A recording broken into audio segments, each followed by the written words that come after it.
a fabulous job since morning, since 12 p.m. or so.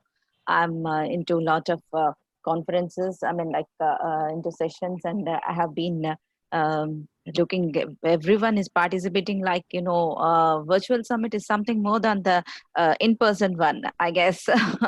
Yeah, we are Yeah, interacting very well, and lovely. the Yes, please go on.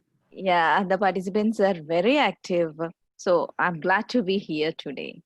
So coming to my topic, see, the best gift we are going to give to ourselves during these unpredictable and unprecedented times is something like the motivation, self-motivation. We need to keep ourselves motivated in order to strive over this particular situations, as well as to keep ourselves prepared for the worst situations yet to come. To be on the positive note, it would be a very I need to say that it is something like a transition which leads to some sort of transformation in us. So, the five C's which we are going to discuss today, which are very important for each and every person as a woman, as in personality development, as well as in the leadership thing, skills, everything constitutes these five things which are very important for every person. Those constitute like the five C's. I was very excited to take this topic because this deals with the commitment. The first thing is commitment. Next, capacity, courage, character, and curiosity. These are the most important things which help us, which help the mankind to be the best leaders and to evolve themselves into the best entrepreneurs as well as the best persons in the society. Yes, coming to the discussion of each and every part of this particular five C's, commitment is the first thing. See, when we know what to be achieved, when we know the goals, when we are definite about our goals, the focus, when we are going to focus on that particular goal, and see, like we need to reach a place. In spite of the obstacles placed in our path, we will definitely reach that place if we are committed. If we have that perseverance in ourselves. Commitment is something an inherent trait which has to be brought out. Every person is committed to himself. Definitely I can say this because a baby, if that baby lacks the commitment, he will not start walking. A person learns everything out of this commitment. In spite of many times the falling to the ground, the baby gets up and the baby starts walking. This shows the commitment of that baby to walk. In the same aspect, every person have this commitment as an inherent trait in them, and this has to be brought out. This has to be brought out to reach their goals, and the constant perseverance should always be there in reaching their goals. And this commitment is very important for each and every person to get their job done. And this sort of commitment should be expected in the employees also. Then only the company or organizational success will be easy. And then coming to the capacity, when once we are committed to a particular goal, when we are committed to the achieving or say like realization of a particular goal, we need to evaluate the capacity. We need to evaluate the say self-worth, how far we are Elizabeth, how far we are worthy enough to reach it. What are the gaps? We need to evaluate the gaps. See, like the expectation, the gap between the expectation and the actual reality should not be more in order to achieve the goal. So these gaps should always be filled, and this can be possible only by improving the self-esteem and self-actualization measures. The places where we are weak, or say like where we lack the knowledge, should always be strengthened. And I can say proudly that this transitional period gave that chance for us to rethink about our capacities and to enhance our capacities. On a positive note, Corona is helping each and every person in self-actualization and improving their capacities as well. Then coming to the courage. See, I just want to quote something over here. Courage is the best jewel a person can wear. See, like in our mythology and other things, we have a short story which says that a king, he is ready to lose everything, but he's not ready to lose Dhairya Lakshmi. That says, if he is losing that particular confidence to achieve anything, that confidence, that zeal, then he'll be losing everything. He'll be a big loser. So confidence is the best jewel one can wear. And like a person should always be confident enough in spite of all the adverse conditions. So this sort of confidence will definitely help him to strive to the adversities. The adversities are not permanent. We need to strive through them and we need to grow through all these things. And the confidence gives us the way to strive through this. Then coming to the character. Character is the best thing one should have. Character, if we have everything in life, but when we lack the character, everything goes in vain. Character is something which gives the self-worth as well as the trustworthy. We need to be trustworthy to each and every person so that that gains the confidence. That gains the confidence and it increases our value, our credibility amongst the people surrounding us and in the market and everything. See, the trustworthy nature of a particular person is definitely going to be an asset to them to reach their goals. So one should always be trustworthy, one should always be committed, one should always be having a helping nature, a good character, and that character should not be lost in case for any simple things like money or something else, some personal goals or personal needs. So when it comes to the organizational issues, organizational goals, the personal needs should always be kept aside, and we should always think in terms of the team success and other things. That needs the trustworthy nature of that particular person. And then coming to the curiosity, the best thing which I'm going to talk about is curiosity. Curiosity is the mother of invention. Curiosity is the mother of innovation, the creativity. A person, see, right from our Stone Age men, if they are not curious enough to excavate certain things, we would not have been reached this place. And the curiosity to meet every person, see, like the curiosity what we have to know things, to learn the new things, and to do certain things in a special way. Something like if I am not curious to see how, to know how this virtual summit is going to happen, it could not have been possible for my participation and it could not have been easy for us to interact in this way. So Yes. curiosity is definitely the measure which is the mother of creativity. So with all these things, yes, see, the baby out of their curiousness, they will just go and excavate things. They will do the things. They'll exploit. Sometimes they'll get the hits. Even then, they will not stop that curiosity. They'll love to learn new things out of that.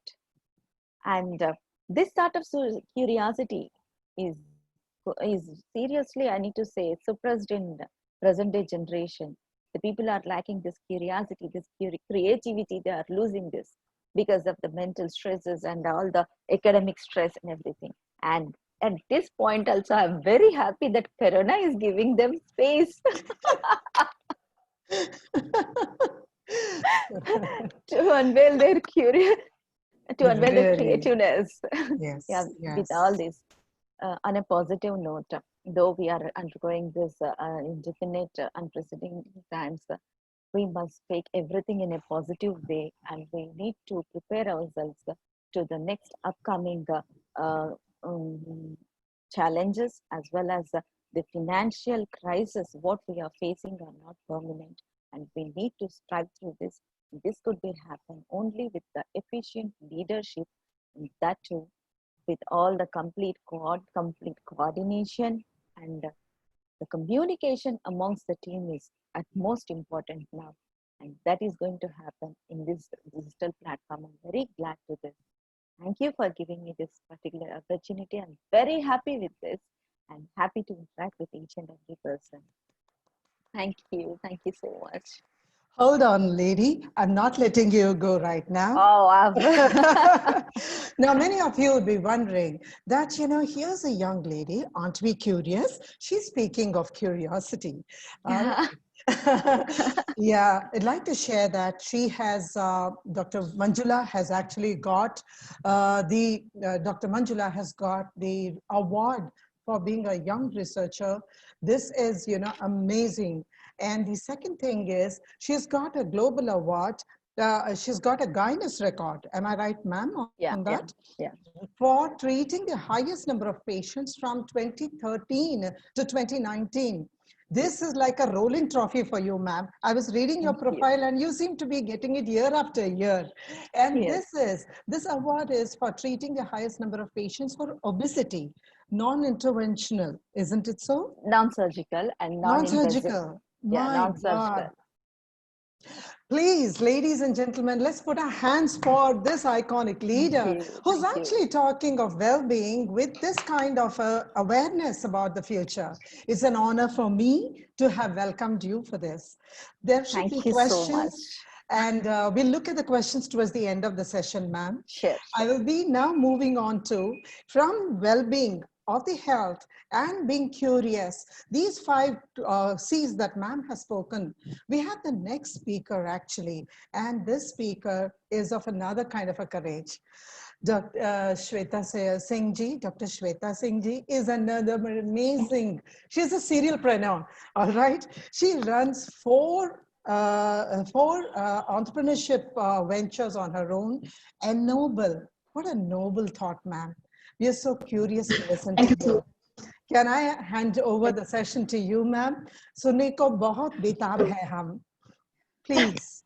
Thank you so much. Thank you so much. I love you as being a host, and I'm very happy I met Manjula at this platform. It is always pleasure that through WEF we are meeting so many females around the world who actually shares the same thought process, and it actually always give us courage. So what the 5 C's we both are talking today is actually comes from a platform like WEF, because we meet so many people, so many minds, so many women, and I know that what I'm facing, a lot others are facing, and with the same courage and commitment they are coming and overcoming that.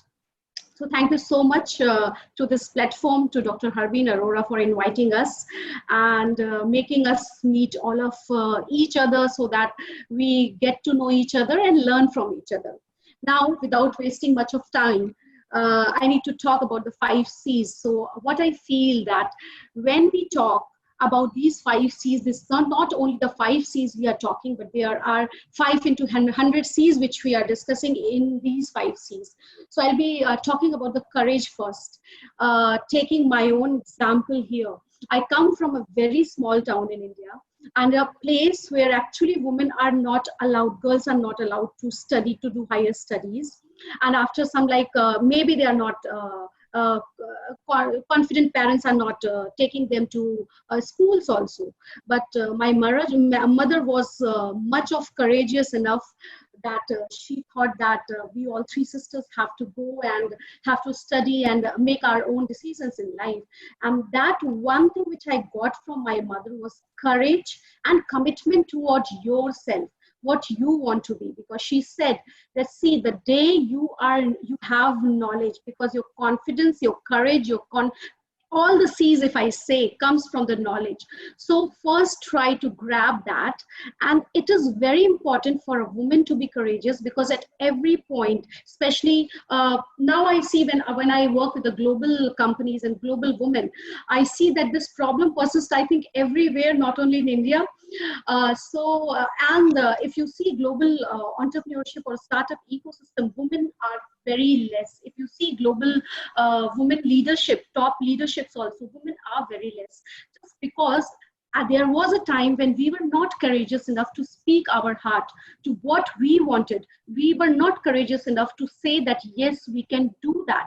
And now from last 5, 6, 7 years, I am seeing the time has been changing. And it is because of platform like this also, because I have seen how I have grown from after getting associated with WEF from last 1.5 years.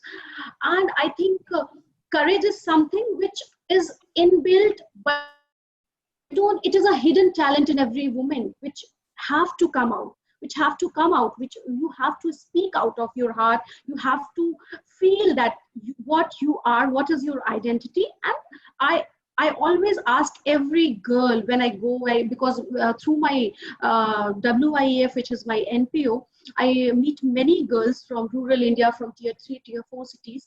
And one thing which is lacking is their courage to speak out, their courage to speak their dreams. And which I always say that be courageous enough, first dream and then speak it out, because you are the only one who have to show, who have to live your dream. You have to come forward to respond to it, and you have to actually take action for your dreams to come true. The second point is commitment.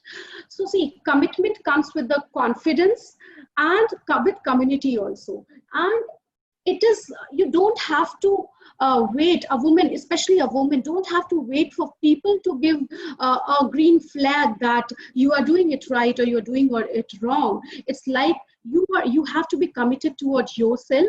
And once you are committed, there is no day, no night, no time, hour, you are going to have success. And that what I have found out from my personal experience, and what I always try to percolate in other women, that if you are committed, and that means that you're disciplined also. And discipline doesn't mean that you have to give up your fun time, you have to give up your family time. Discipline means how much balancing you are doing.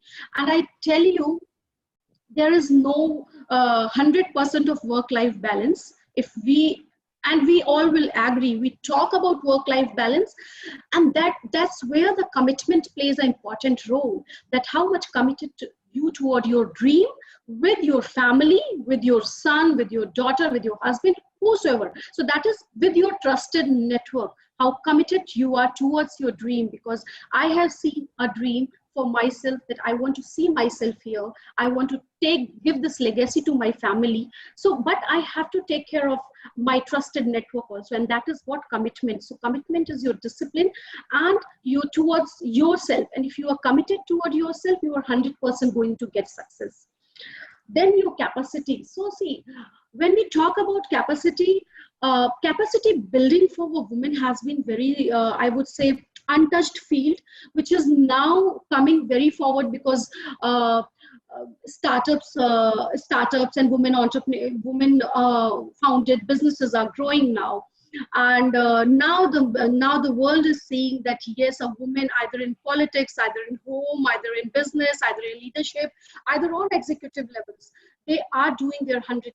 And see, these all 5 C's are actually the capability, the hidden talent of only a woman. I talk only a woman. A man cannot have all these criterias get together. And when I say 5 into 100, that I means it is in us only, and that I actually mean it. It is in us only. We just need to take it out. So capacity is like, it is, if you heard a story of Alice, the door said, it is impossible. And she said, either it is impossible or you are saying impossible. So he said, the door said it is impossible, because I mean to say it is everything possible for you to do.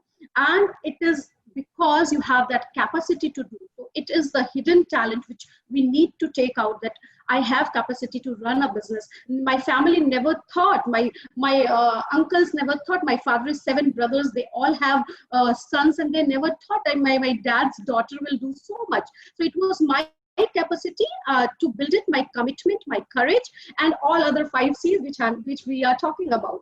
So then comes character. See, when we say the word character, it's the mentality that it goes only to hit a woman. But I say character is what you build, your attitude, your discipline, your punctuality, the way you talk, the way you help people, that is your character.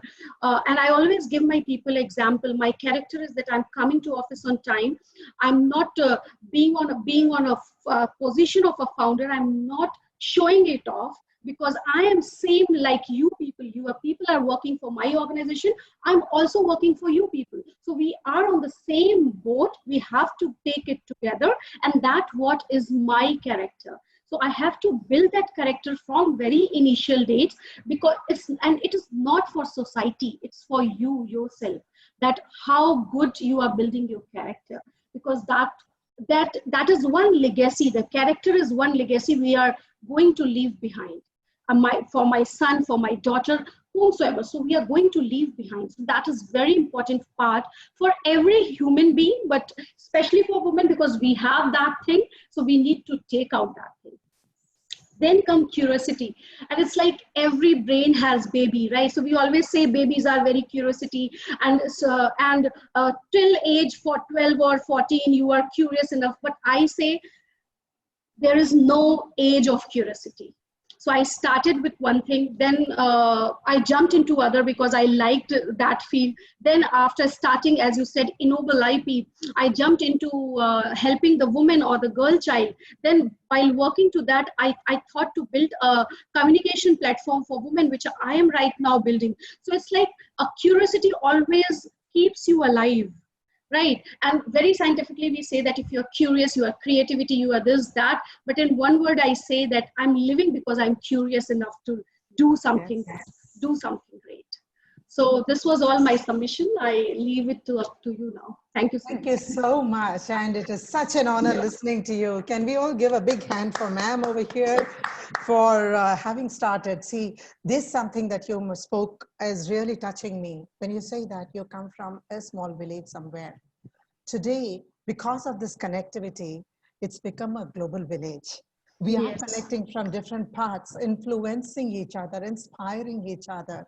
Because you're saying so many, the way you are speaking, there'll be so many more who get inspired because of your talk.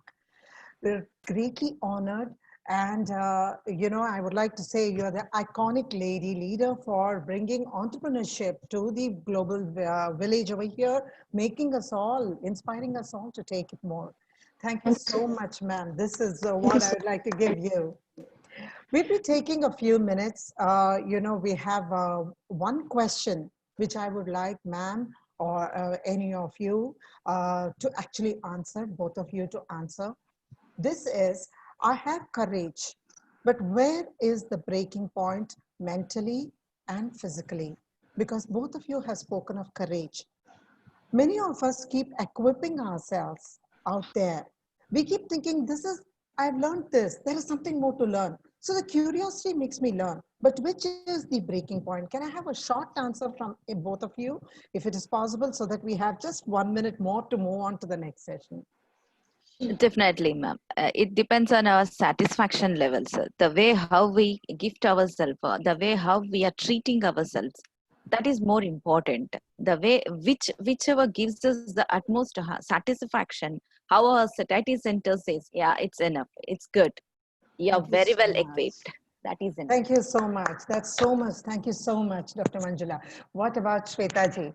Where is the moment I can actually move from saying that? So satisfaction and curiosity club together make me cross to build my capacity more. What do you think, Shwetaji? So I think, yes, I think that courage comes from here, because every block is here only. We need to clear this block and jump into the river or jump off the mountain, and we'll see what will happen to us. Right, we'll find the way then there. So yes, courage, capacity, and commitment given together builds a community, and that community, if we build strongly, I always say that build this community of women strong, because if a woman starts helping a woman, no, we don't require anyone, because it's always say a woman cannot help a woman. And this actually WEF is proving it's wrong. And I have realized myself in a personal experience that if one woman say, take this commitment, take this courage to help one woman, we can change the world. Absolutely. Thank you so much, both Just of want you. to, It's fabulous. I just want to add something here.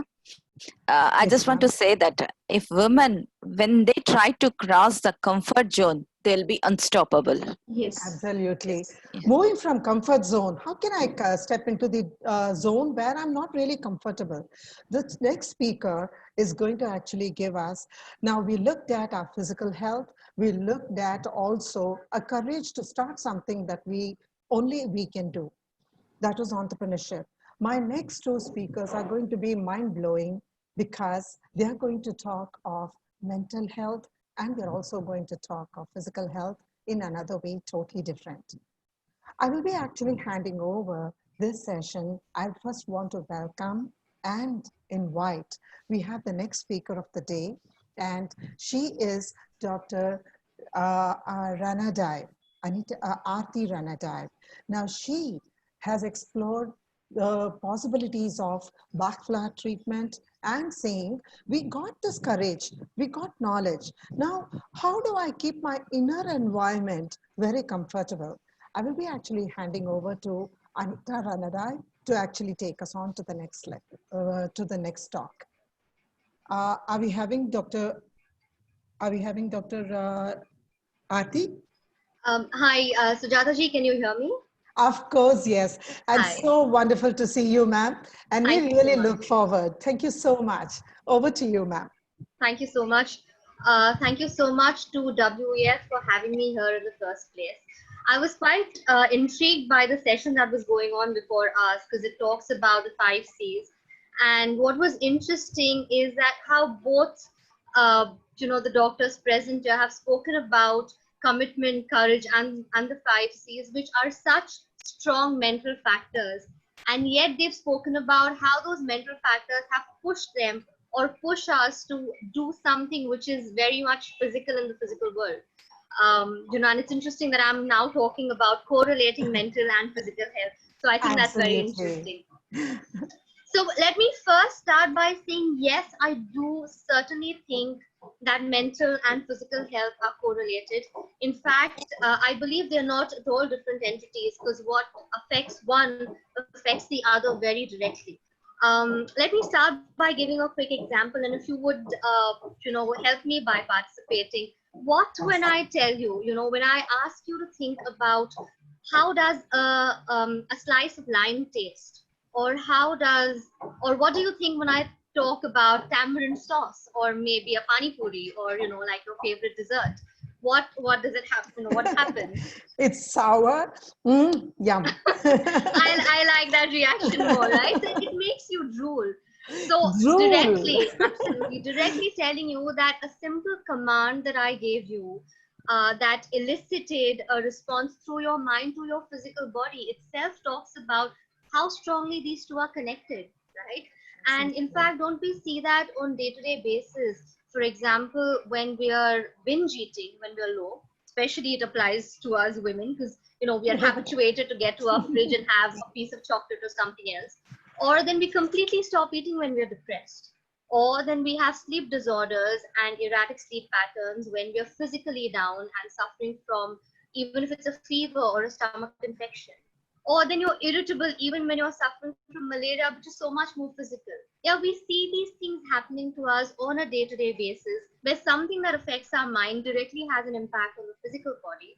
Whereas if we are going through something physically, it directly affects our mental state or the way we're feeling, right? And yet when we're talking about health, we talk about these two as such different compartments. And I find that very strange, even as a counselor or as a therapist, right? So moving a little forward, let's try and decode what we mean by physical health and mental health, right? Now, when I'm talking about physical health, what I mean is a physical state of being which is devoid of diseases and an optimum level of fitness. That is what determines my physical health, right? Whereas when I talk about mental health, it is nothing but the state of someone who is satisfactorily functioning at an emotional and a behavioral aspect, which is accepted by society. So, in short, if I have to put it in layman terms, it means the way I feel things, the way I act, perceive, and then behave in a socio-economic environment determines my mental state, my mental state. And it really depends on how each one really is able to handle it. Because, for example, the way we are sitting today and we're talking about mental health and physical health, there might be some stresses going on in the world. There might be COVID that we're addressing every day, but we can handle it at our individual levels and yet come forward and do something which is, which is innovative, which is so fascinating, like the WS.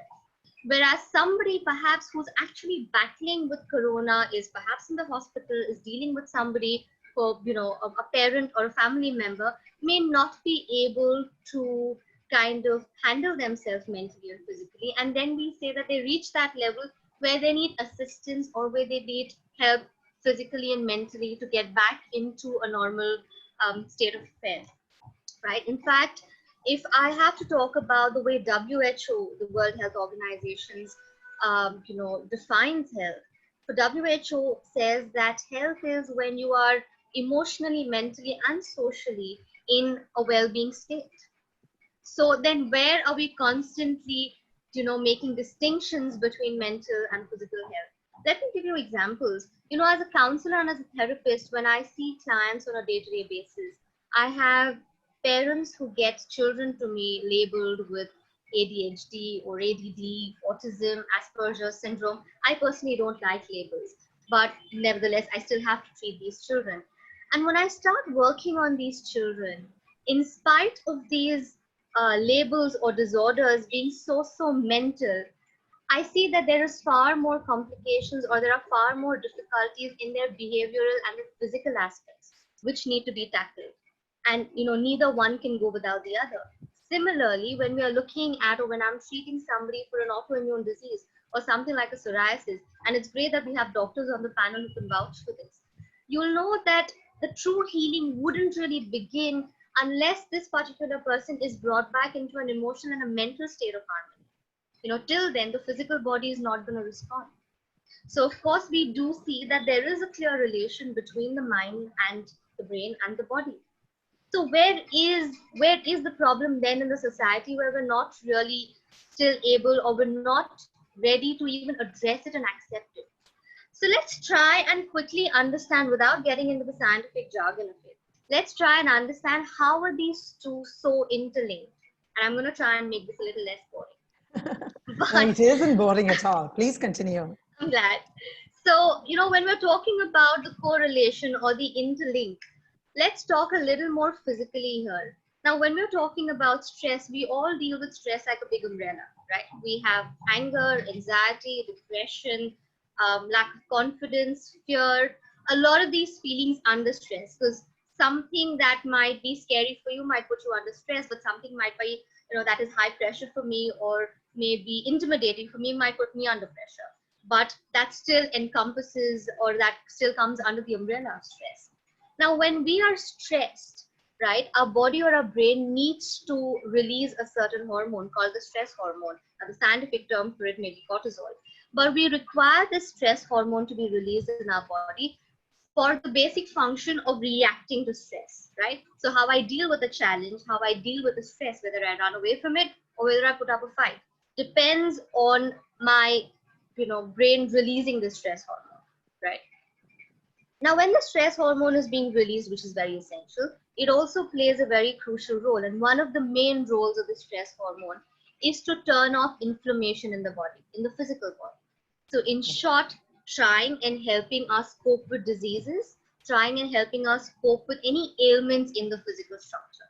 Okay. Along with that, it could have many other main functions like helping memory build up or memory formation, or helping in child development or conception or pregnancy, or then just boosting your immune system.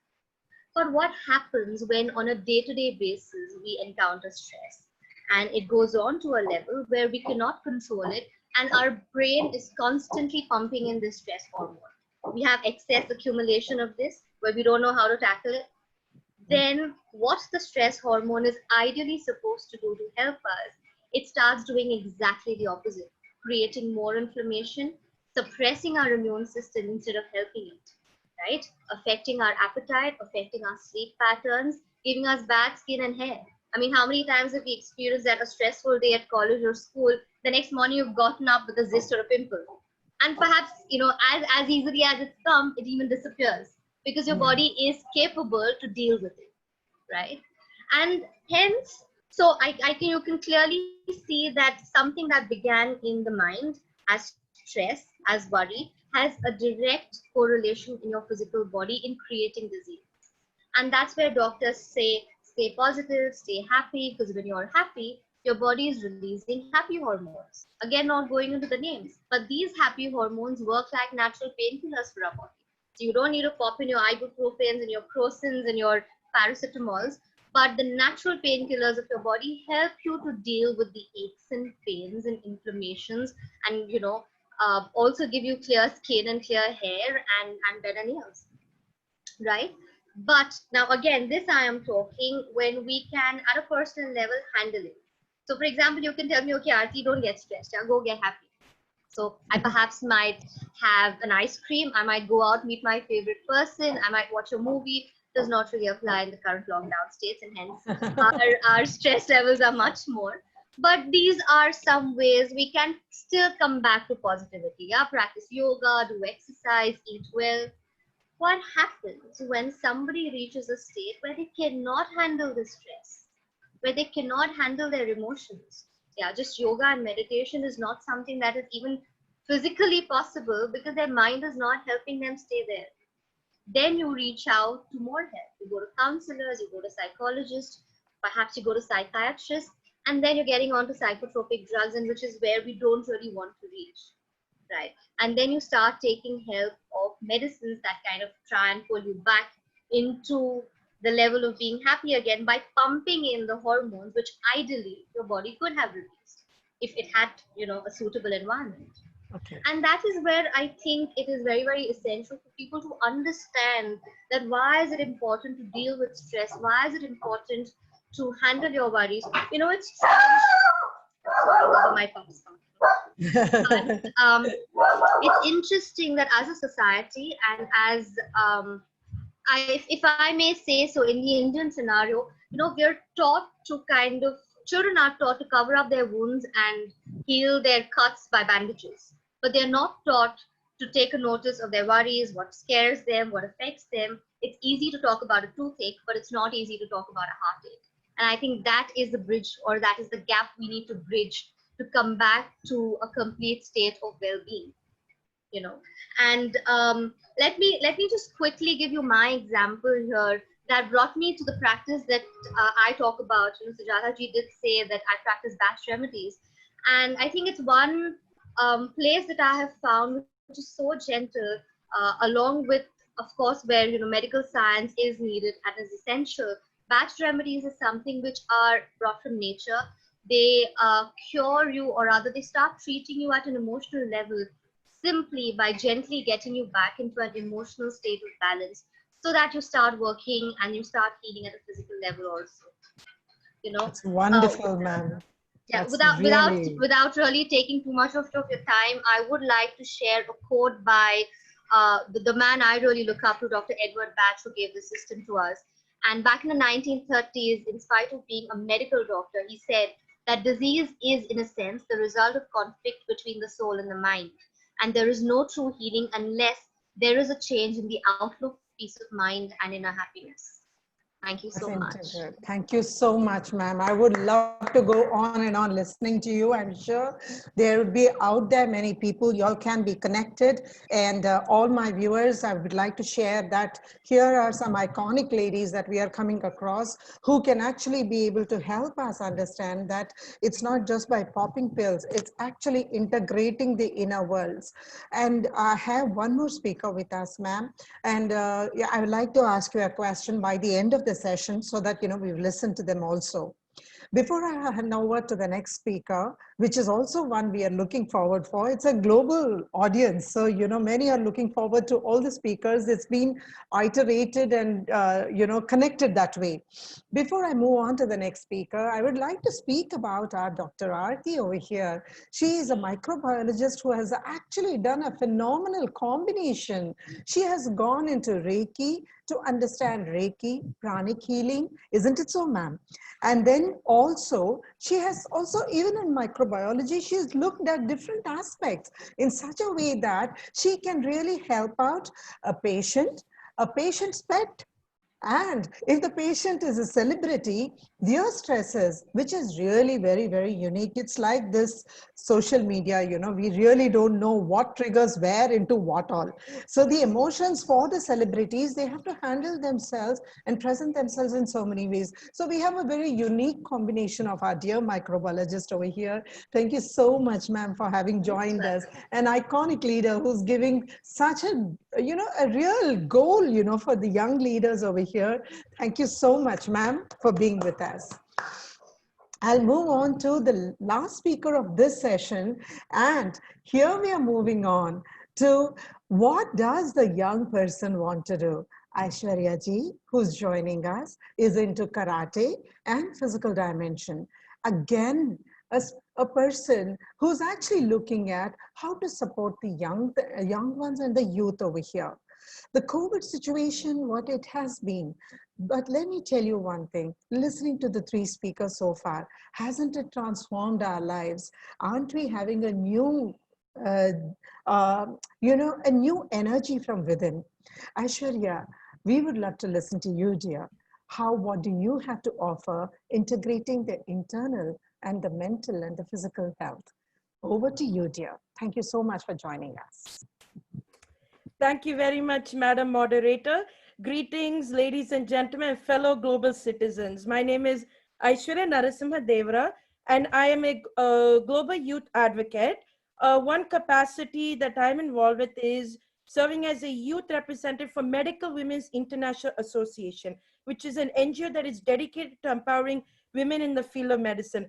Though I am not professed in the medicine field as some of you are, nevertheless, the issues are pertinent to all. So going back to your question, Madam Moderator, absolutely. You know, as we have discussed, mental and physical health complement each other, and they definitely have an impact on a person's overall state of well-being. And as we have also highlighted in our discussion so far, according to the World Health Organization, health is a state of complete mental and social well-being, hence also emphasizing the interconnectivity between both aspects. And as we have discussed, yes, exercise increases self-esteem as well, concentration, sleep, and overall perspective. Of course, all of our panelists or doctors, they are very much well versed to explain the benefits of exercise and its impact on mental health.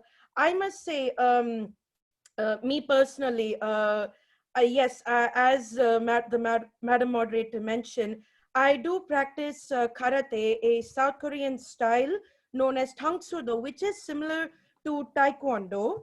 And I definitely have also seen the way some of my fellow students who go to the same karate school or dojang in Korean, they have definitely benefited. I've seen some children who have also had special needs, and this has helped them to increase their concentration.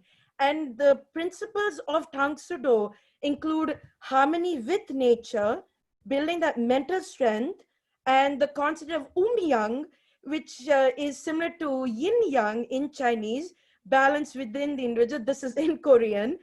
So the one physical activity do actually reinstates that. It definitely reinstates that importance between mental and physical health.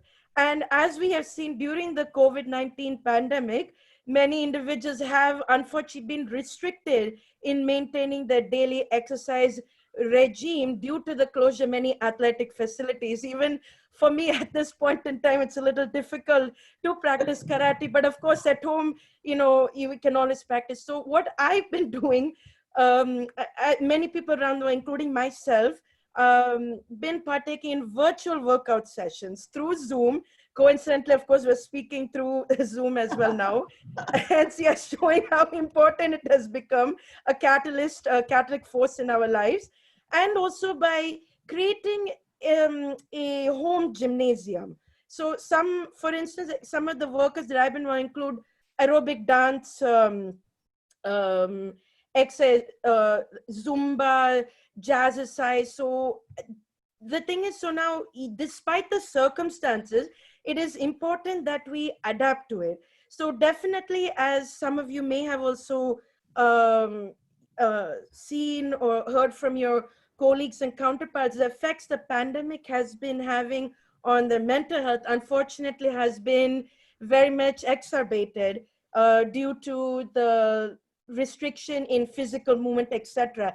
And also, since working from home, also now, we have to we are limited to carrying out our daily operations from a smaller space. It limits, we most of the time are idle, so hence it is even more essential now to really have that exercise regime and to implement it on a daily basis. That also definitely helps you, uh, it helps you have that sense of productivity, that you're doing something. And definitely many people feel it sense. I am very happy personally doing a lot of the aerobic workouts. I love to dance, so I must say, and I don't actually have the opportunity to take part in some of these aerobic workouts due to schedule conflicts. But of course now, since we are all limited, I am happy, along with many other people who are also on the call, to do that. And also it helps give that interconnectivity.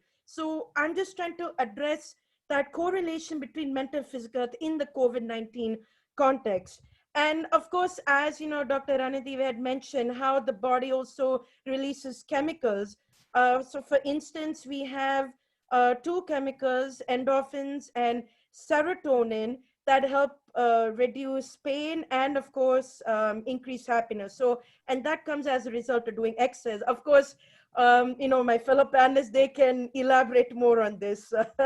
So I'm coming from a layman's perspective, but nevertheless, I must say, I personally want to continue, ensuring that we, keep an exercise regime. And even some of my fellow participants in the virtual workouts, you feel that sense of community too. So you feel like we're all together. And I think that's another aspect to take into consideration, which does impact, again, your overall mental well-being, the interconnectivity.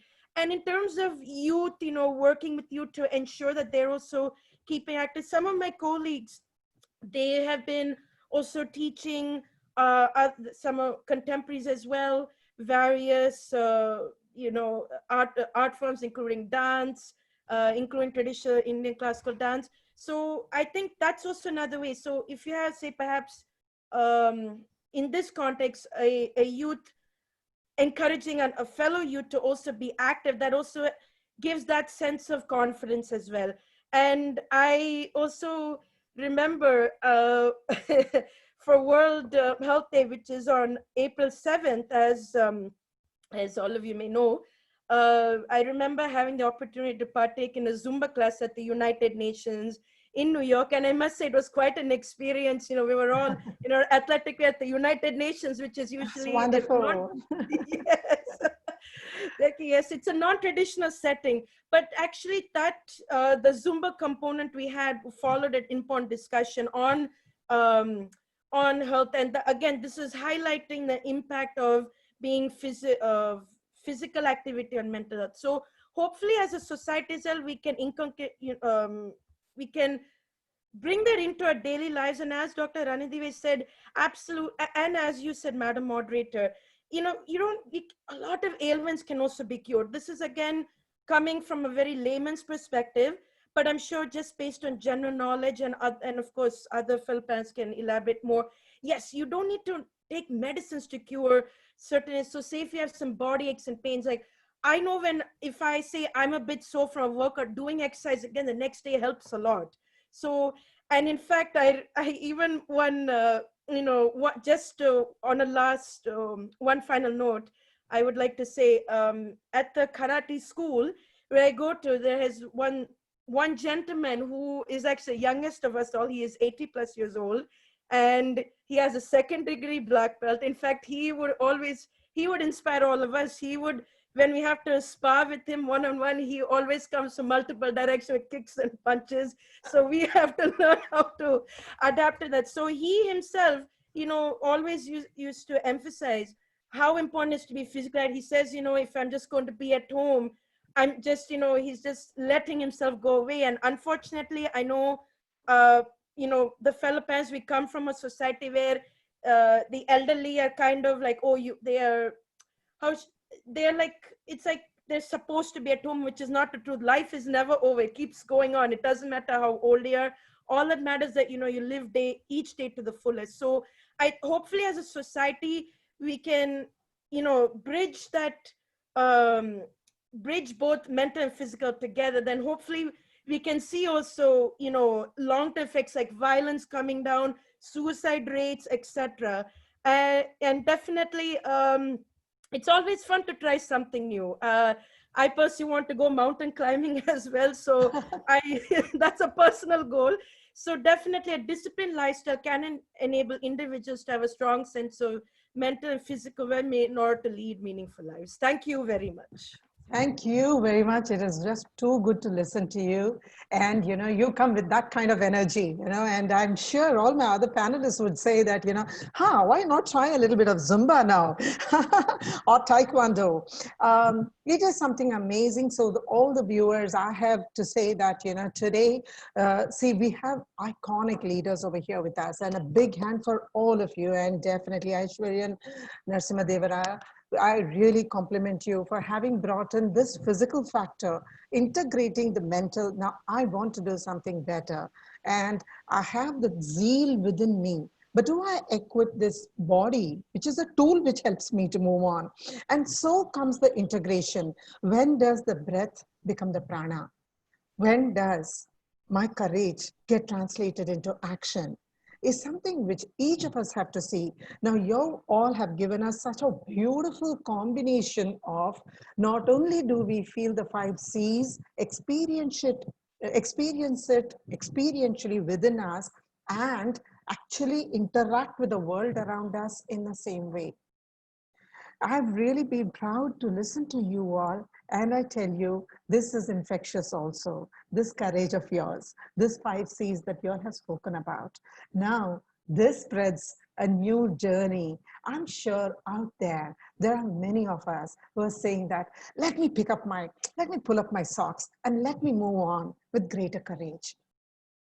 Having spoken something very close to y'all, my question is to Dr. Ranadev and Aishwarya Narasimha.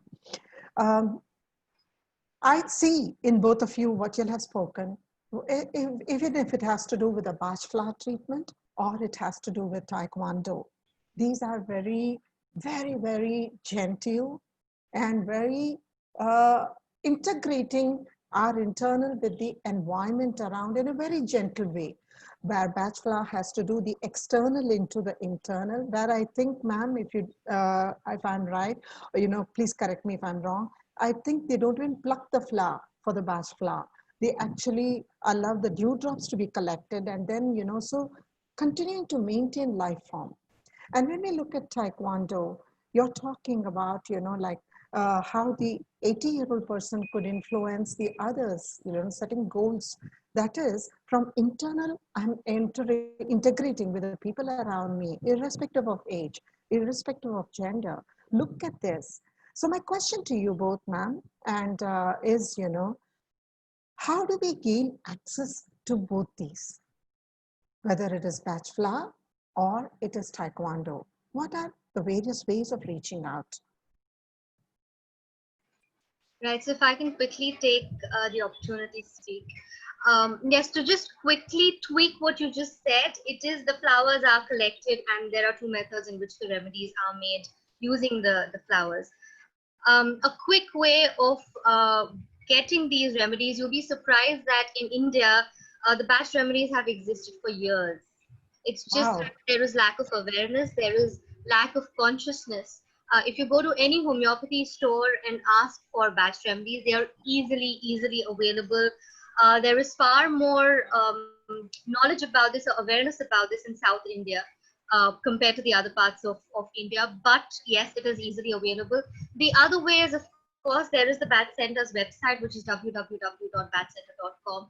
And all of us, including me, we're registered as trainers, as practitioners, as teachers, and you can reach out to anybody. There are so many who I have trained, who've trained under the institute in India, and have become practitioners all over Mumbai, all over India, and all over the world, in fact.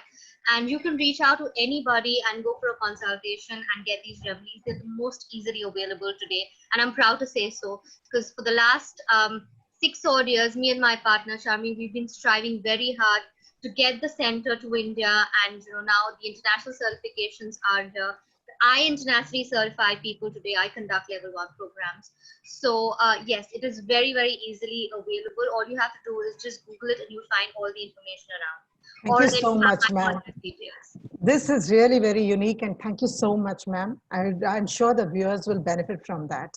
And Aishwarya, would you like to add something to this, dear? To the Thank you. Taekwondo part? Yes, yes. So thank you. Absolutely. In terms of access, yes, I do agree with one point that Dr. Ranadevi said. Unfortunately, not many people are also aware of some of these different forms of exercise. And there are very, very simple forms that can really improve our everyday life. In fact, my mother had recently shared an art, and perhaps some of you may know as well, walking in a figure eight,